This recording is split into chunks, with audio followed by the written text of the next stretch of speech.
ভোরে ঘুম থেকে উঠেই খালাকে বললাম, খালা কিছু শাক তুলে নিয়ে আসেন না, আজকে ছুটির দিনে একটু রান্না করি।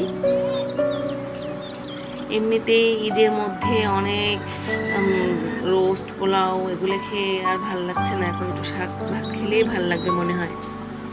খালা সত্যি সত্যি নেমে গেল এবং বিসিক থেকে আমার জন্য অনেক কষ্ট করে কিছু শাক তুলে নিয়ে আসলো। শাকগুলো এত তাজা ছিল, এত সুন্দর ছিল, শাকগুলো দেখে আমার মনটা ভরে গেল। আমি শাকগুলো ধুয়ে নিলাম, রান্নার জন্য ধুয়ে কেটে নিলাম এবং সাথে কিছু পেঁয়াজ কুচি, কাঁচামরিচ কুচি, রসুন কুচি দিয়ে দিলাম, সাথে একটু তেল। চুলায় কড়াই দিয়ে তেল দিয়ে পেঁয়াজ কুচি, কাঁচামরিচ কুচি, রসুন কুচি এগুলো দিয়ে দিলাম। সাথে একটু চিংড়ি মাছ ছিল, চিংড়ি মাছ এভাবে দিলে শাক রান্না করলে শাকের স্বাদ অনেক বেড়ে যায়। আপনারা এভাবে একটু চিংড়ি মাছ দিয়ে শাক রান্না করবেন, দেখবেন অনেক ভালো লাগবে।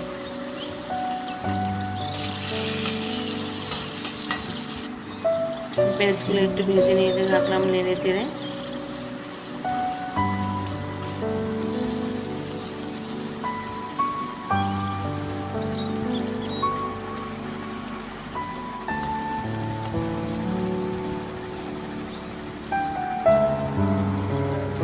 যে আমার পেঁয়াজগুলো ভাজা ভাজা হয়ে আসবে, আমি এর মধ্যে এখন শাকগুলি দিয়ে দেব। শাক আমার দেওয়া শেষ, এখন আমি লবণ দিয়ে দেব। লবণ দিয়ে শাকটা নেড়ে চেড়ে আমি ঢাকনা দিয়ে দেবো। খালা যতগুলো শাক নিয়ে এসেছিল আমি অর্ধেকটা নিয়েছি রান্না করার জন্য। বেশি শাক রান্না করলে ভালো লাগে না, অল্প শাক রান্না করলেই ভালো লাগে। শাকটা নেড়ে চেড়ে এখন আমি ঢাকনা দিয়ে দিব।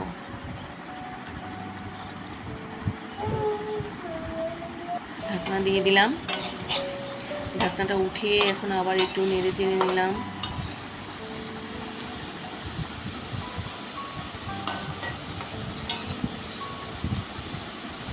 এভাবে নেড়ে চেড়ে আমার রান্না কমপ্লিট।